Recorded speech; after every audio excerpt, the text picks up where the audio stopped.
Hi all, ಎಲ್ಲರೂ ಆರಾಮಾಗಿದ್ದೀರಾ ಅನ್ಕೋತಿದ್ದೀನಿ.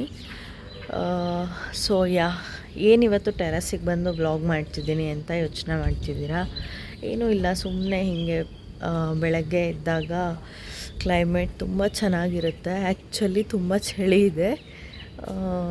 ನನಗೆ ನೇಚರ್ನ enjoy ಮಾಡೋದು ಅಂದರೆ ತುಂಬ ಇಷ್ಟ. ಸೊ ಇವತ್ತು ಡಿಫ್ರೆಂಟಾಗಿ ಟೆರಸ್ ಮೇಲೆ ವ್ಲಾಗ್ನ ಸ್ಟಾರ್ಟ್ ಮಾಡೋಣ ಅನ್ನಿಸ್ತು, ಹಾಗಾಗಿ ಬಂದಿದ್ದೀನಿ ಅಷ್ಟೇ. ಆ್ಯಂಡ್ ನಾನು ಆಲ್ರೆಡಿ ನನ್ನ ಚಾನಲ್ ಡಿಸ್ಕ್ರಿಪ್ಷನಲ್ಲಿ ಮೆನ್ಷನ್ ಮಾಡಿರೋ ಥರ ನಾನು ಡೈಲಿ ವ್ಲಾಗ್ಸ್ನ, ರೊಟೀನ್ಸ್ನ, ರೆಸಿಪೀಸ್ನ, ಅದಾದಮೇಲೆ ರಂಗೋಲಿ ಡಿಸೈನ್ಸ್ನ, ನನ್ನ ಕೈಲಿ ಏನೇನು ಕಂಟೆಂಟ್ ನಿಮಗೆ ಹೆಲ್ಪ್ಫುಲ್ ಆಗುತ್ತೆ ಅನಿಸುತ್ತೆ ಅದನ್ನೆಲ್ಲ ಶೇರ್ ಮಾಡ್ತೀನಿ ಅಂತ ಹೇಳಿದ್ದೆ. ಆ್ಯಸ್ ಐ ಮೆನ್ಷನ್ಡ್, ನಾನು ಸಿಂಪಲ್ ರಂಗೋಲಿ ಸೀರೀಸ್ನ ಸ್ಟಾರ್ಟ್ ಮಾಡಿದ್ದೀನಿ. ಹೋಪ್ ನಿಮಗೆ ಅದು ಹೆಲ್ಪ್ಫುಲ್ ಆಗುತ್ತೆ ಅಂದ್ಕೊಂಡಿದ್ದೀನಿ. 1 ಮಿನಿಟಲ್ಲಿ ಡೈಲಿ ರಂಗೋಲಿ ಹಾಕೋದಕ್ಕೆ ಸಿಂಪಲ್ಲಾಗಿ ಬೇಗ ಆಗೋ ಥರ ಡಿಫ್ರೆಂಟಾಗಿ ನನಗೆ ಯಾವ ಥರ ಬರುತ್ತೆ ಆ ಥರ ಹಾಕ್ತಾಯಿದ್ದೀನಿ. ಇನ್ನೂ ಕ್ರಿಯೇಟಿವ್ ಆಗಿ ಚೆನ್ನಾಗಿ ಬರೋ ಥರನೂ ಹಾಕ್ತೀನಿ, ಶೇರ್ ಮಾಡ್ತೀನಿ ಅಂತ ಹೇಳೋದಕ್ಕೆ ಇಷ್ಟಪಡ್ತೀನಿ.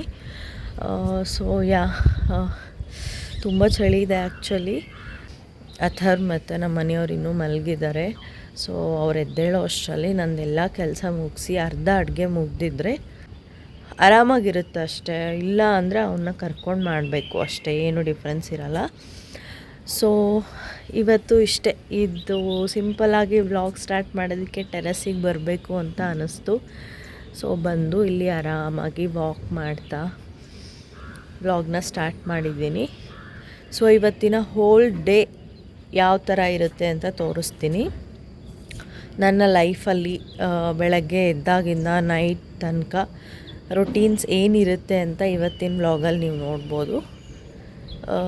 ಸೊ ಬನ್ನಿ ನೋಡೋಣ ಇವತ್ತಿನ ವ್ಲಾಗ್ ಯಾವ ಥರ ಇರುತ್ತೆ ಅಂತ ನಿಮಗೂ ತೋರಿಸ್ತೀನಿ. Stay tuned. ಸೊ ನೋಡ್ತಿದ್ದೀರಲ್ಲ, ಬೆಳಗ್ಗೆ ಎದ್ದ ತಕ್ಷಣ ಫಸ್ಟ್ ಥಿಂಗ್ ಅಂದರೆ ಹೊರಗಡೆ ಕಸ ಬಳಿದು ನೆಲ ಒರೆಸಿ ರಂಗೋಲಿ ಹಾಕೋದು. ಇತ್ತೀಚೆಗೆ ಚಳಿಗೆ ಬೇಗ ಎದ್ದೇಳಬೇಕು ಅಂತಲೇ ಅನಿಸಲ್ಲ. ಹವೆವರ್ 6:30, 7ಗೆ ಎದ್ದೇಳೋದು ಮ್ಯಾನೇಜ್ ಮಾಡ್ತಾ ಇದ್ದೀನಿ, ಜಾಕೆಟೆಲ್ಲ ಹಾಕ್ಕೊಂಡು. ಸೊ ಇವತ್ತು ವ್ಲಾಗ್ ಸ್ಟಾರ್ಟ್ ಮಾಡೋಕ್ಕೆ ಟೆರಸ್ಗೆ ಅಂತ ಹೋಗಿದ್ನಲ್ಲ, ಸ್ವಲ್ಪ ಲೇಟ್ ಆಗಿಬಿಡುತ್ತು ರಂಗೋಲಿ ಎಲ್ಲ ಹಾಕೋದು. ಸೊ ಬಂದು ಕಸ ಬಳಿದು ಎಲ್ಲ ಒರೆಸ್ಬಿಟ್ಟು ರಂಗೋಲಿ ಹಾಕಿದೆ. ಅದಾದಮೇಲೆ ನಾನು ಹೊಸ್ಲಿಗೆ ರಂಗೋಲಿನೂ ಹಾಕ್ಬಿಡ್ತೀನಿ. ಪೂಜೆ ಆಮೇಲೆ ಸ್ನಾನ ಆದಮೇಲೆ ಮಾಡ್ತೀನಿ. ಇನ್ನು ಅದಾದಮೇಲೆ ಬಂದು ಥೈರಾಯ್ಡ್ ಟ್ಯಾಬ್ಲೆಟ್ ತೊಗೊಂಡು ಇವಾಗ ಮನೆ ಕಸನೂ ಬಳ್ಕೊತಾ ಇದ್ದೀನಿ. ಆಲ್ಮೋಸ್ಟ್ ನನ್ನ ಡೈಲಿ ರುಟೀನ್ಸ್ ಇದೇ ಥರನೇ ಇರುತ್ತೆ. ಸೊ ಮನೆ ಕಸ ಬಳಿದ್ಮೇಲೆ ಇನ್ ಕೇಸ್ ಏನಾದರೂ ವಾರಗಳಿದ್ದರೆ, ಗುರುವಾರ, ಶುಕ್ರವಾರ ಆ ಥರ ಇದ್ದು ಏನಾದರೂ ಹಬ್ಬ ಅದು ಇದ್ದರೆ ಮನೆ ಒರೆಸೋದೂ ಮಾಡ್ತೀನಿ. ಇಲ್ಲ ಅಂದರೆ ಕಸ ಬಳಿದು ನೈಟ್ ತೊಳೆದಿಟ್ಟಿರೋ ಪಾತ್ರೆ ಇರುತ್ತಲ್ಲ ಅದನ್ನೆಲ್ಲ ಎಲ್ಲಿ ಇಟ್ಬಿಟ್ಟು ಸ್ನಾನ ಮಾಡ್ಕೊಂಡು ಬರ್ತೀನಿ. ನಾನು ಸ್ನಾನ ಮಾಡ್ಕೊಂಡು ಬರೋ ಅಷ್ಟರಲ್ಲಿ ಅಪ್ಪ ಮಗ ಇಬ್ಬರು ಎದ್ಬಿಟ್ರು. ಸೊ ಇನ್ನು ಚಹಾ ಕುಡಿಯೋಣ ಅಂತ ಚಾನೂ ಮಾಡಿದೆ. ಇನ್ನು ಇವತ್ತು ದ್ವಾದಶಿ ಆಗಿರೋದ್ರಿಂದ ಸ್ನಾನ ಆದ ತಕ್ಷಣ ಫಸ್ಟ್ ದೇವ್ರ ದೀಪ ಎಲ್ಲ ಹಚ್ಚಿ ಪೂಜೆ ಅದು ಮುಗಿಸಿ ಅಡುಗೆಗೆ ಇಟ್ಬಿಟ್ಟೆ. ಸೊ ಇವತ್ತು ಅಡುಗೆ ಬಂದ್ಬಿಟ್ಟು ಹೆಸರು ಕಾಳು ಪಲ್ಯ, ಟೊಮೆಟೊ ಮೊಸರು ಬಜ್ಜಿ, ಅದಾದಮೇಲೆ ಕಾಳಿನ ಕಟ್ಟಿನಲ್ಲಿ ಸಾರನ್ನ ಮಾಡೋಣ ಅಂದ್ಕೊಂಡಿದ್ದೀನಿ. ಸೊ ಇವಾಗ ಫಸ್ಟು ಪಲ್ಯಕ್ಕೆ ಒಗ್ಗರಣೆ ಹಾಕ್ಕೊತಾ ಇದ್ದೀನಿ. 1-2 ಟೇಬಲ್ ಸ್ಪೂನ್ ಆಯಿಲಲ್ಲಿ ಸಾಸಿವೆ, ಜೀರಿಗೆ, ಏನಾಯ್ತಮ್ಮ, ಒಂದು ಸ್ವಲ್ಪ ಅರಿಶಿನದ ಪುಡಿ, ತಿನ್ನು ಅಲ್ಲಿ ಸೋಫಾ ಮೇಲೆ ಕೂತ್ಕೊಂಡು ತಿನ್ನು, ಬಂದು ನೋಡೋದು ಬಾಬು ನೋಡು, ಹಾಕ್ಕೊಂಡು ಅದಾದಮೇಲೆ ಅದಕ್ಕೆ ಈರುಳ್ಳಿನ ಆ್ಯಡ್ ಮಾಡ್ಕೊತಾ ಇದ್ದೀನಿ. 1 ಈರುಳ್ಳಿ ಸಣ್ಣದಾಗಿ ಚಾಪ್ ಮಾಡಿರೋದು. ನಮ್ಮ ಮನೆಯವರು ಊಟ ಮಾಡಿಬಿಟ್ಟು ಆಫೀಸ್ಗೆ ಹೋಗ್ತಾರೆ. ಅವರು ಇನ್ನು ಮತ್ತೆ ಈವ್ನಿಂಗ್ ವಾಪಸ್ ಮನೆಗೆ ಬರೋವರೆಗೂ ಆಚೆ ಏನೂ ತಿನ್ನಲ್ಲ. ಹಾಗಾಗಿ ಚಪಾತಿ, ಬಕ್ರಿ ಈ ಥರ ಏನಾದರೂ ಮಾಡಿದ್ರೆ ಒಂದು ಸ್ವಲ್ಪ ಹೊಟ್ಟೆ ತುಂಬುತ್ತೆ ಅಂತ ಚಪಾತಿ, ಕಾಳು ಪಲ್ಯ, ಟೊಮೆಟೊ ಮೊಸರು ಬಜ್ಜಿ, ಅದಾದಮೇಲೆ ಅನ್ನ, ಹೆಸರು ಕಾಳನ್ನ ಬಳಸ್ಕೊಂಡು ಹುಳಿ ಅಥವಾ ಸಾರು ಏನಾದ್ರು ಅಂದ್ಕೋಬೋದು, ಅದನ್ನು ಮಾಡ್ತಾ ಇದ್ದೀನಿ. ಸೊ ಇವಾಗ ಇದು ಈರುಳ್ಳಿ ಚೆನ್ನಾಗಿ ಫ್ರೈ ಆದಮೇಲೆ ನಾನು ಮುಂಚೆನೇ ಈ ಥರ ಬೇಯಿಸಿ ಇಟ್ಕೊಂಡಿದ್ದೀನಿ ಕಾಳನ್ನ, ಅದನ್ನು ಅದಕ್ಕೆ ಆ್ಯಡ್ ಮಾಡ್ಕೊತಾ ಇದ್ದೀನಿ.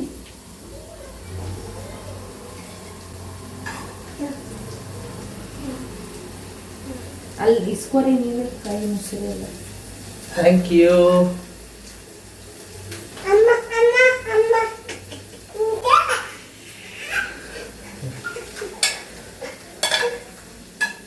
ನೀನು ಇಸ್ಕೊಳಪ್ಪ. ನಾನು 4ಕ್ಕೆ ಎದ್ದೇಳ್ರಿ ಅಪ್ಪ ಮಗ, 5ಕ್ಕೆ ಎದ್ದೇಳ್ರಿ. ಒಟ್ಟು ನನ್ನ ಕೆಲಸ ಮಾಡ್ಲಿಕ್ಕೆ ಬಿಡಬೇಡ್ರಿ ಇಬ್ರು.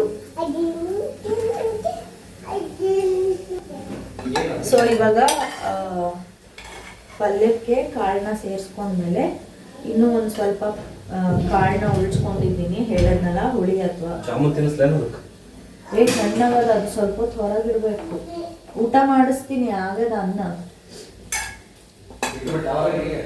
ಹೊರಗಿಟ್ಟಿರ್ರಿ. ಸೊ ಅದು ಕಾಳು ಸ್ವಲ್ಪ ಆಯಿಲ್ ಜೊತೆ ಫ್ರೈ ಆಗ್ಬೇಕಷ್ಟೇ. ಇವಾಗ ಅಷ್ಟರಲ್ಲಿ ಈ ಕಡೆ ಇನ್ನೊಂದು ಕಡಾಯಲ್ಲಿ 1-2 ಟೇಬಲ್ ಸ್ಪೂನ್ ಆಯಿಲ್ನ ಹಾಕ್ಕೊಂಡು ಟೊಮೆಟೊ ಮೊಸರು ಬಜ್ಜಿಗೆ ಒಗ್ಗರಣೆ ಮಾಡ್ತಾ ಇದ್ದೀನಿ. ಸೊ ಸ್ವಲ್ಪ ಸಾಸಿವೆ, ಅದಾದಮೇಲೆ ಜೀರಿಗೆ,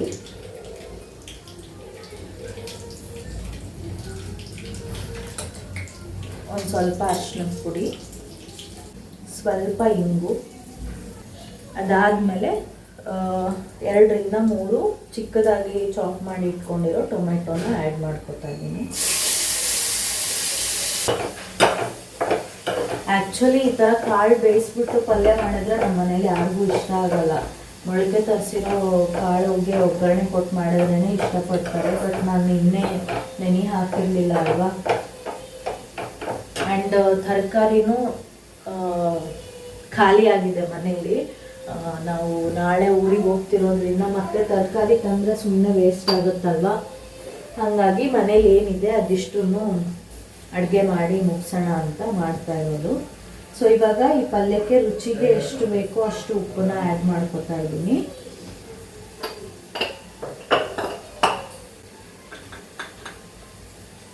ಅದಾದಮೇಲೆ ಒಂದು ಸ್ವಲ್ಪ ಖಾರದ ಪುಡಿ,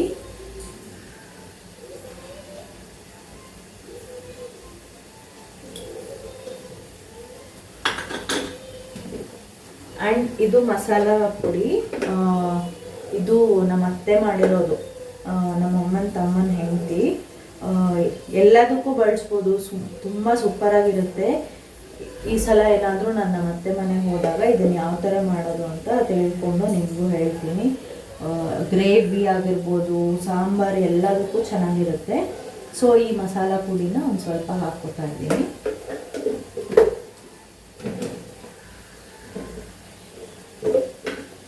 ಆ್ಯಂಡ್ ಒಂದು ಸ್ವಲ್ಪ ಬೆಲ್ಲ ಇಷ್ಟು ಹಾಕಿ ಒಂದು ಸ್ವಲ್ಪ ಫ್ರೈ ಮಾಡಿಕೊಂಡ್ರೆ ಮುಗೀತು, ಕಾಳು ಪಲ್ಯ ರೆಡಿ ಆಗಿಬಿಡುತ್ತೆ. ಇವಾಗ ಟೊಮೆಟೊ ಮೊಸರು ಬಜ್ಜಿಗೂ ರುಚಿಗೆ ಎಷ್ಟು ಬೇಕೋ ಅಷ್ಟು ಉಪ್ಪನ್ನ ಆ್ಯಡ್ ಮಾಡ್ಕೊತಾ ಇದ್ದೀನಿ. ಸ್ವಲ್ಪ ಬೆಲ್ಲ, ಅದಾದಮೇಲೆ ಒಂದು ಸ್ವಲ್ಪ ಖಾರದ ಪುಡಿ, ಇಷ್ಟು ಹಾಕ್ಕೊಂಡು ಇದು ಚೆನ್ನಾಗಿ ಫ್ರೈ ಆದಮೇಲೆ ಇದಕ್ಕೆ ಮೊಸರನ್ನ ಹಾಕ್ಕೊಂಡು ಕಲಿಸ್ಕೋಬೇಕು.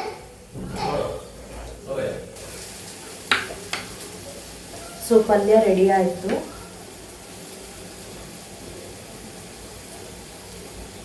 ಇವಾಗ ಕಾಳನ್ನ ಬಳಸ್ಕೊಂಡು ಸಾಂಬಾರು ಮಾಡ್ತೀನಿ ಅಂತ ಹೇಳಿದ್ನಲ್ಲ, ಅದಕ್ಕೆ ಮಸಾಲ ರುಬ್ಬಿ ಹಾಕ್ಕೊಂಡು ಮಾಡಿದರೆ ಚೆನ್ನಾಗಿರುತ್ತೆ. ಅದಕ್ಕೆ ಅಂತ ನಾನು 1 ಟೊಮೆಟೊ, 1 ಈರುಳ್ಳಿ ಮತ್ತು ಒಂದು ಸ್ವಲ್ಪ ಬೆಳ್ಳುಳ್ಳಿನ ಬಿಡಿಸ್ಕೊಂಡಿದ್ದೀನಿ. ಇದೆಲ್ಲದನ್ನು ಮಿಕ್ಸಿ ಜಾರಲ್ಲಿ ಸಾಫ್ಟಾಗಿ ಪೇಸ್ಟ್ ಮಾಡ್ಕೋಬೇಕು. ಸೊ ಅದೆಲ್ಲದನ್ನು ಇದರಲ್ಲಿ ಹಾಕ್ಕೊಂಡು ಇವಾಗ ಪೇಸ್ಟ್ ಮಾಡ್ಕೊತಾ ಇದ್ದೀನಿ.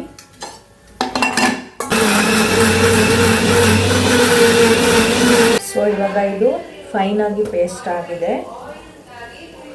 ಇವಾಗ ಬನ್ನಿ ಸಾಂಬಾರು ಮಾಡೋಣ. ಇವಾಗ ಸಾಂಬಾರಿಗೆ 1-2 ಟೇಬಲ್ ಸ್ಪೂನ್ ಆಯಿಲ್ ಹಾಕ್ಕೊಂಡು ಸ್ವಲ್ಪ ಸಾಸಿವೆ, ಅದಾದಮೇಲೆ ಒಂದು ಸ್ವಲ್ಪ ಜೀರಿಗೆ, ಒಂದು ಸ್ವಲ್ಪ ಅರಿಶಿನದ ಪುಡಿ, ಅದಾದಮೇಲೆ ಒಂದು ಸ್ವಲ್ಪ ಇಂಗು,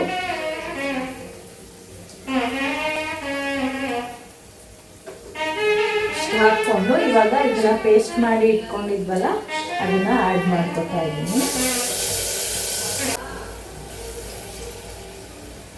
ಜಾಮೂನ್ ತಿಂತೀಯಾ?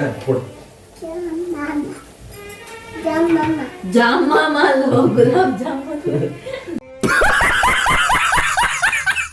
ಜಾಮಾಮ ಅಂತ.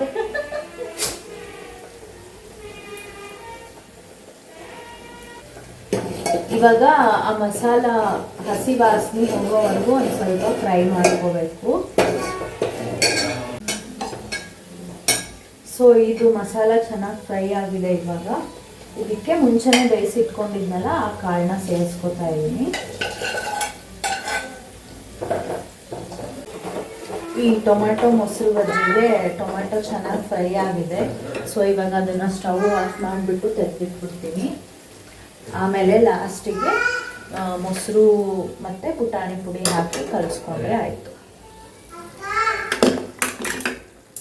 ಇವಾಗ ಈ ಸಾಂಬಾರ್ಗೆ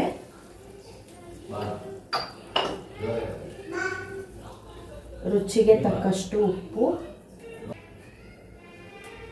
ಸ್ವಲ್ಪ ಖಾರದ ಪುಡಿ, ಮಸಾಲ ಪೌಡರ್ ನೀವು ಯಾವುದಾದ್ರೂ ಹಾಕ್ಕೋಬೋದು, ಹುಳಿ ಪುಡಿ, ಸಾರಿನ ಪುಡಿ. ನಾನು ನಮ್ಮತ್ತೆ ಮಾಡಿರೋ ಈ ಮಸಾಲ ಪೌಡರ್ನ ಹಾಕ್ಕೋತಾ ಇದ್ದೀನಿ. ಆ್ಯಂಡ್ ಒಂದು ಸ್ವಲ್ಪ ಬೆಲ್ಲ. ಸೊ ಇಷ್ಟು ಹಾಕ್ಕೊಂಡು ಇದನ್ನು ಚೆನ್ನಾಗಿ ಕುದಿಸ್ಕೊಂಡು ಮೇಲೆ ಒಂದು ಸ್ವಲ್ಪ ಕೊತ್ತಂಬರಿ ಸೊಪ್ಪು ಹಾಕ್ಕೊಂಡ್ರೆ ಮುಗೀತು. ಕಾಳಿನ ಸಾಂಬಾರು ರೆಡಿ. ಸೊ ಆಲ್ಮೋಸ್ಟ್ ಅಡುಗೆ ಎಲ್ಲ ರೆಡಿ ಆಗಿದೆ. ಚಪಾತಿ ಒಂದು ಮಾಡಬೇಕು. ಇವಾಗ ಟೊಮ್ಯಾಟೊ ಫ್ರೈ ಆಗಿದೆಯಲ್ಲ ಮೊಸರು ಬಜ್ಜಿಗೆ, ಅದಕ್ಕೆ ಮೊಸರನ್ನ ಆ್ಯಡ್ ಮಾಡ್ಕೋತಾ ಇದ್ದೀನಿ.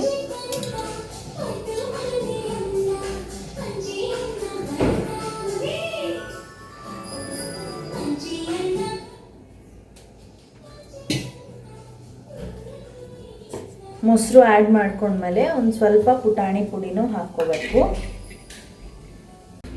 ಸೊ ಮೊಸರು ಪುಟಾಣಿ ಪುಡಿ ಹಾಕ್ಕೊಂಡು ಇದನ್ನು ಚೆನ್ನಾಗಿ ಮಿಕ್ಸ್ ಮಾಡ್ಕೋಬೇಕು ಅಷ್ಟೇ. ತುಂಬ ಟೇಸ್ಟಿಯಾಗಿರುತ್ತೆ ಇದು.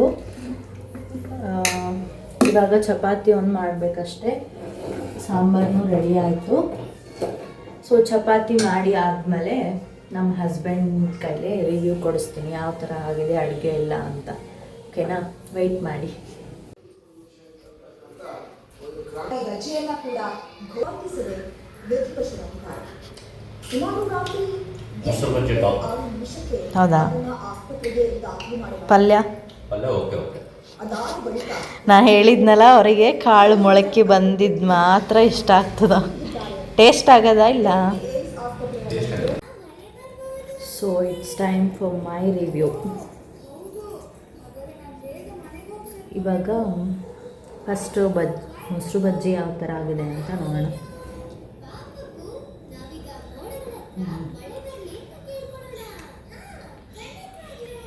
ಚಪಾತಿ ಜೊತೆ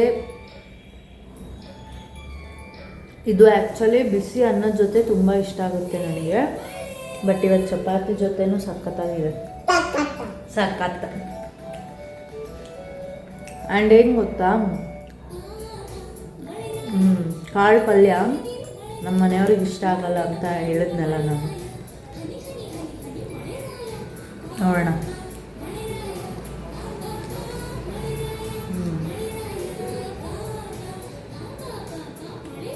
ಟೇಸ್ಟ್ ಸಖತ್ತಾಗಿದೆ. ನಮ್ಮ ಮನೆಯವ್ರಿಗೆ ಏನಕ್ಕೆ ಇಷ್ಟ ಆಗಲ್ಲ ಅಂದರೆ, ಮೊಳಕೆ ಬಂದಿರೋದು ಮಾತ್ರ ಕಾಳು ಪಲ್ಯ ಇಷ್ಟ ಆಗೋದು ಅವರಿಗೆ. ಆ್ಯಂಡ್ ಇದು ನಾವು ಬೇಯಿಸ್ತೀವಲ್ಲ, ಕುಕ್ಕರಲ್ಲಿ ಬೇಯಿಸ್ತೀವಲ್ಲ, ಅದು ತುಂಬ ಸಾಫ್ಟಾಗಿಬಿಡುತ್ತೆ. ಅದೇ ಅವ್ರಿಗೆ ಇಷ್ಟ ಆಗಲ್ಲ. ಸೊ ಅವ್ರು ಈ ಥರ ಪಲ್ಯ ಮಾಡಿದ್ರೆ ಇಷ್ಟಪಡಲ್ಲ. ಬಟ್ ನನಗೆ ತುಂಬ ಇಷ್ಟ ಆಯಿತು. ಹೇಳಿದ್ನಲ್ಲ ಅವರಿಗೆ ಇಂತಿಂಥದ್ದು ಇದೇ ಥರ ಅದೇ ಟೇಸ್ಟಲ್ಲಿ ಹಾಗೆ ಮಾಡಬೇಕು ಅನ್ನೋದಿದೆ ಅಂತ. ಇದೇ ಎಕ್ಸಾಂಪಲ್. ಬಟ್ ಈ ಖಾನಾವಳಿಲೆಲ್ಲ ಮಾಡಿರ್ತಾರಲ್ಲ ಆ ಥರ ಆಗಿದೆ ಪಲ್ಯ. ಚೆನ್ನಾಗಿದೆ, ಟ್ರೈ ಮಾಡಿ. ಆ್ಯಂಡ್ ಸಾಂಬಾರು ಯಾವ ಥರ ಇದೆ ಅಂತಲೂ ಹೇಳ್ತೀನಿ. ನಮ್ಮ ಮನೆಯವರು ಸೂಪರಾಗಿ ಆಗಿದೆ ಅಂತ ಹೇಳಿದ್ರು, ಬಟ್ ವಿಡಿಯೋ ಮಾಡೋದೇ ಮರ್ತುಬಿಟ್ಟೆ. ನಾನು ನೋಡಿಬಿಟ್ಟು ರಿವ್ಯೂ ಕೊಡ್ತೀನಿ. ಓಕೆ, ಇವಾಗ ಸಾಂಬಾರು ಯಾವ ಥರ ಆಗಿದೆ ಅಂತ ನೋಡೋಣ.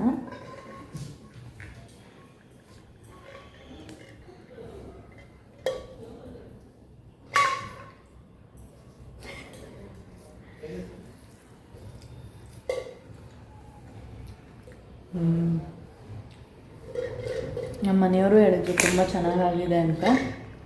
ವಿಡಿಯೋ ಮಾಡೋಕ್ಕಾಗಲಿಲ್ಲ, ಇವನು ಫುಲ್ ಗೊಳಾಡಿಸ್ತಿದ್ದ. ಟಿಫನ್ ಇಲ್ಲ, ಡೈರೆಕ್ಟ್ ಊಟ ಅಲ್ಲ, ಅವನಿಗೆ ಲೇಟ್ ಆಗಿಬಿಟ್ಟಿತ್ತು. ಅಶ್ವಿಗೆ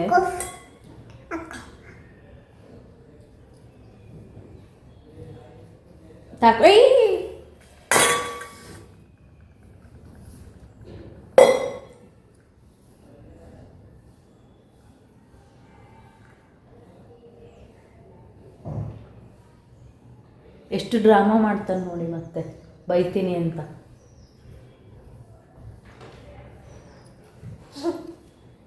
ಏಯ್ ಯಾಕ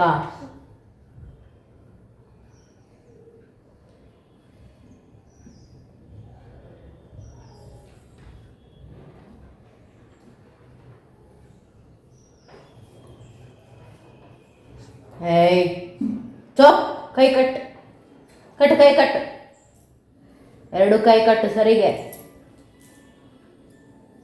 ಅಮ್ಮ ಪಾಕೊಡೊಂದಿ.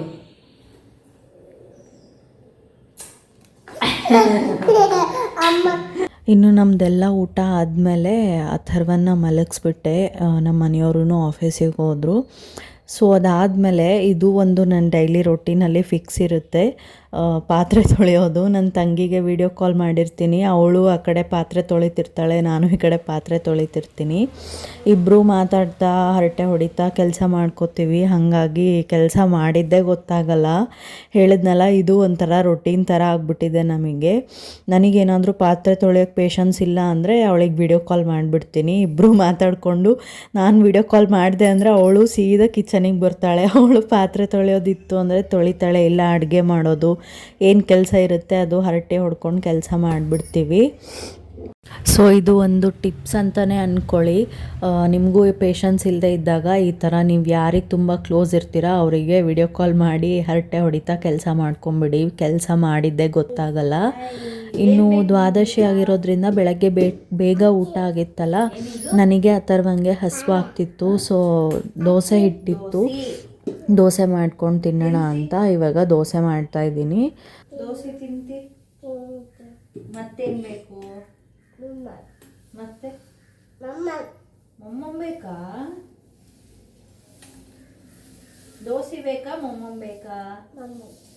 ದೋಸೆ ಬೇಕಾ ಮೊಮ್ಮಮ್ಮ ಬೇಕಾ?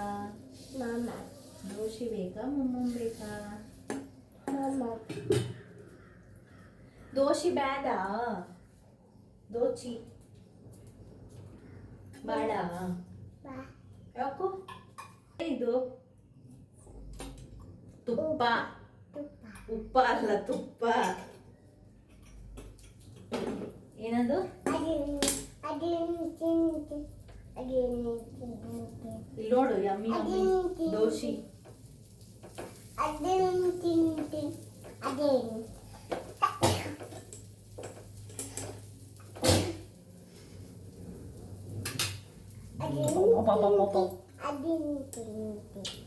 ಅಲ್ಲಿ ಯಾರಿದ್ದಾರೆ ನೋಡಲ್ಲ.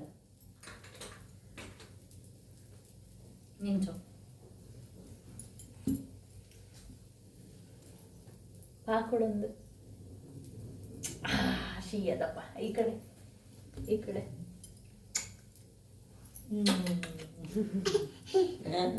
ಕುಚೋ. ಯಾವುದು? ಏನದು? ಏನಮ್ಮ ಅದು? ಒಟ್ಟು ಶೋಕು ಅಂತೀಯ. ಏನದು? ಅಚ್ಚಿ ಅಚ್ಚಿ ಬೇಕಾ? ಅಚ್ಚಿ ನಿಂಗ ದೋಸೆ ಹೆಂಗಿರ್ತದಪ್ಪು? ಯಮ್ಮಿ. ದೋಸೆ ಇಷ್ಟನಾ ನಿಂಗ? ಇಷ್ಟ ಅಂತೇಳಿ. ಅದು ನೀವು ಮುಟ್ಟಬಾರ್ದು, ಬಿಸಿ ಬಿಸಿ ಇರ್ತದ.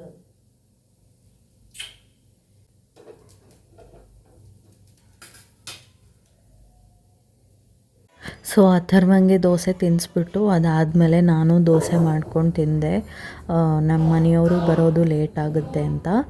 ಸೊ ಅವ್ರು ಬಂದಮೇಲೆ ನನಗೆ ದೋಸೆ ಬೇಡ ಉತ್ತಪ್ಪ ಮಾಡು ಅಂತ ಹೇಳಿದ್ರು. ಉತ್ತಪ್ಪ ಮಾಡಿದ್ದೆ ಬಿಸಿ ಬಿಸಿಯಾಗಿ. ಏನು ಸಖತ್ ಟೇಸ್ಟ್ ಆಗಿತ್ತು ಗೊತ್ತಾ. ನಾನು ಯಾಕಾದರೂ ದೋಸೆ ತಿಂದ್ಬಿಟ್ನೋ ಅನಿಸ್ತಿತ್ತು ನನಗೆ. ಹೊಟ್ಟೆ ಫುಲ್ಲಾಗ್ಬಿಟ್ಟಿತ್ತು. ಉತ್ತಪ್ಪ ತಿನ್ನೋದಕ್ಕೆ ಆಗಲಿಲ್ಲ ನನಗೆ. ಬಟ್ ಟೇಸ್ಟಿಗೆ ಅಂತ ನಮ್ಮ ಮನೆಯವರೇ ಒಂದು ಸ್ವಲ್ಪ ತಿನ್ನಿಸಿದ್ರು. ಸಖತ್ತಾಗಿತ್ತು. ಅವರಿಗೂ ಬಿಸಿ ಬಿಸಿಯಾಗಿ ಉತ್ತಪ್ಪ ಮಾಡಿಕೊಡ್ತಾ ಇದ್ದೀನಿ ಇವಾಗ. ನಮ್ಮ ಮನೆಯವರು ಇತ್ತೀಚೆಗೆ ಯಾಕೋ ಗೊತ್ತಿಲ್ಲ ಆಚೆ ಏನು ತಿನ್ನೋದಕ್ಕೆ ಇಷ್ಟಪಡಲ್ಲ. ಮನೇಲೇ ಬರೀ ಚಿತ್ರಾನ್ನ ಮೊಸರನ್ನ ಆಗಿರಲಿ ಮನೇಲೇ ಊಟ ಮಾಡೋದಕ್ಕೆ ಪ್ರಿಫರ್ ಮಾಡ್ತಾರೆ.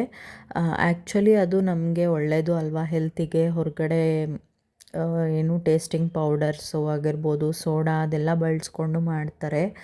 ಸೊ ಆರೋಗ್ಯಕ್ಕೆ ಅಷ್ಟೊಂದು ಒಳ್ಳೆಯದಲ್ಲ. ಇನ್ನು ಉತ್ತಪ್ಪ ತಿಂದಮೇಲೆ ನಮ್ಮ ಮನೆಯವರಿಗೆ ತುಂಬ ಟಯರ್ಡ್ ಆಗಿದೆ, 1 ಅವರ್ ಮಲ್ಕೋತೀನಿ ಅಂತ ಹೇಳಿಬಿಟ್ಟು ಮಲಗಿದ್ರು. ಅದಾದಮೇಲೆ ಸುಮಾರು ಹೊತ್ತು ಅಥರ್ವನ ಆಟ ಆಡಿಸ್ದೆ. ಅದಾದಮೇಲೆ ಅವನು ಮಲಗಿಸಿದ್ದೆ ಸ್ವಲ್ಪ ಹೊತ್ತು. ಸೊ ಇನ್ನು ಮತ್ತೆ ಈವ್ನಿಂಗ್ ರೊಟೀನ್ಸ್, ಮನೆ ಕಸ ಬಳಿದು ಫ್ರೆಶ್ ಅಪ್ ಆಗಿ ದೇವ್ರ ದೀಪ ಹಚ್ಚಿ ಇಷ್ಟೆಲ್ಲ ಮಾಡೋ ಅಷ್ಟರಲ್ಲಿ ಅಪ್ಪ ಮಗ ಇಬ್ಬರೂ ಎದ್ಬಿಟ್ರು. ಸೊ ಇನ್ನು evening time, it's tea time. So ಟೀನು ಮಾಡೋಣ ಅಂತ ಹೇಳಿ ಟೀ ಮಾಡಿದೆ. ಇನ್ನು ಇಬ್ಬರು ಟೀ ಕುಡಿದ್ಮೇಲೆ ಅಥರ್ವಂಗನೂ ಈವ್ನಿಂಗ್ ಟೈಮಲ್ಲಿ ಒಂದು ಸ್ವಲ್ಪ ಬೋರ್ನ್ವಿಟಾ ಕುಡಿಸ್ತೀನಿ. ಸೊ ಅವನಿಗೂ ಬೋರ್ನ್ವಿಟಾ ಕುಡಿಸ್ದೆ ಜೊತೆಲಿ. ಆ್ಯಂಡ್ ಏನು ಗೊತ್ತಾ, ನಾನು ಇವತ್ತು ಹೋಲ್ ಡೇ ಹೆಂಗಿರುತ್ತೆ ಅಂತ ವ್ಲಾಗ್ ಅಪ್ಲೋಡ್ ಮಾಡ್ತೀನಿ ಅಂತ ಹೇಳಿದ್ದೆ. ನಾನು ಅಥರ್ವನ್ ಜೊತೆ ಟೈಮ್ ಸ್ಪೆಂಡ್ ಮಾಡಿರೋದಾಗಿರ್ಬೋದು, ಅವನ್ನ ಆಟಾಡಿಸಿರೋದಾಗಿರ್ಬೋದು, ಅದೆಲ್ಲದನ್ನು ವ್ಲಾಗ್ ಮಾಡ್ಕೊಳಕ್ಕೆ ಹೋಗಿಲ್ಲ. ಲೆಂತಿ ವ್ಲಾಗ್ ಆದರೆ ನಿಮಗೂ ಇಂಟ್ರೆಸ್ಟ್ ಬರಲ್ಲ ಅಂತ ಅಷ್ಟೇ. ಸೊ ನಾವು ಟೀ ಕುಡಿದು ಅಥರ್ವ ಹಾಲು ಕುಡ್ದಾದ್ಮೇಲೆ ಇವಾಗ ಮಧ್ಯಾಹ್ನ ಊಟ ಆದಮೇಲೆ ತೊಳೆದಿಟ್ಟಿರೋ ಪಾತ್ರೆ ಎಲ್ಲನೂ ಅದ್ರ ಜಾಗಕ್ಕೆ ತೆಗೆದಿಡ್ತಾ ಇದ್ದೀನಿ. ಅದಾದಮೇಲೆ ಇನ್ನು ಒಣಗಿರೋ ಬಟ್ಟೆ ಮಡಚಿಡೋದು ಇದೆಲ್ಲ ರೊಟೀನ್ಸ್ ಇದ್ದೇ ಇರುತ್ತೆ. ಇನ್ನು ಮಧ್ಯಾಹ್ನ ಮಾಡಿರೋ ಅಡುಗೆ ಏನಾದರೂ ಉಳಿದಿದ್ರೆ ನೈಟ್ ಅದನ್ನೇ ಊಟ ಮಾಡ್ತೀವಿ. ಬಿಸಿ ಅನ್ನ ಮಾತ್ರ ಮಾಡ್ತೀನಿ. ಸೊ ಇನ್ ಕೇಸ್ ಅಡುಗೆ ಉಳಿದಿಲ್ಲ ಅಂದರೆ ಏನಾದರೂ ಮತ್ತೆ ಸ್ಪೆಷಲಾಗಿ ಮಾಡ್ತೀನಿ. ಸೊ ಇವತ್ತೆಲ್ಲ ಅಡುಗೆನೂ ಉಳಿದಿತ್ತು. ಹಾಗಾಗಿ ಮತ್ತೇನು ಮಾಡೋಕ್ಕೆ ಹೋಗಿಲ್ಲ. ಕಾಳು ಪಲ್ಯ ಇರೋದ್ರಿಂದ ನೈಟ್ ಬಕ್ರಿ ಮಾಡಿದ್ದೆ. ಅದಾದಮೇಲೆ ಮುಟ್ಗೆನೂ ಮಾಡಿದ್ದೆ. ಇಷ್ಟರಲ್ಲೇ ಮುಟ್ಗಿ ರೆಸಿಪಿನೂ ಅಪ್ಲೋಡ್ ಮಾಡ್ತೀನಿ. ಸೊ ಇದೆಲ್ಲ ಕೆಲಸ ಮುಗಿದ್ಮೇಲೆ ಇನ್ನೇ ನಾವು ನೈಟ್ ಊಟ ಮಾಡಿಬಿಟ್ಟು ಮತ್ತೆ ಆ್ಯಸ್ ಯೂಶ್ವಲ್ ನನ್ನ ರೊಟೀನ್ಸ್ ಕಿಚನ್ ಕ್ಲೀನ್ ಮಾಡಿ ಆದಮೇಲೆ ಮಲ್ಕೊಂಬಿಟ್ವಿ. ಅಷ್ಟೇ ಇವತ್ತಿನ ವ್ಲಾಗು. ಇನ್ನೂ ಯಾರಾದರೂ ನನ್ನ ಚಾನಲ್ನ ಸಬ್ಸ್ಕ್ರೈಬ್ ಮಾಡ್ಕೊಳ್ಳದೆ ನೋಡ್ತಿದ್ರೆ ಪ್ಲೀಸ್ ಸಬ್ಸ್ಕ್ರೈಬ್ ಮಾಡಿಕೊಂಡು ನೋಡಿ. ಮತ್ತೆ ನೆಕ್ಸ್ಟ್ ವ್ಲಾಗಲ್ಲಿ ಸಿಗೋಣ. ಅಲ್ಲಿವರೆಗೂ ಟೇಕ್ ಕೇರ್. ಬಾಯ್ ಬಾಯ್.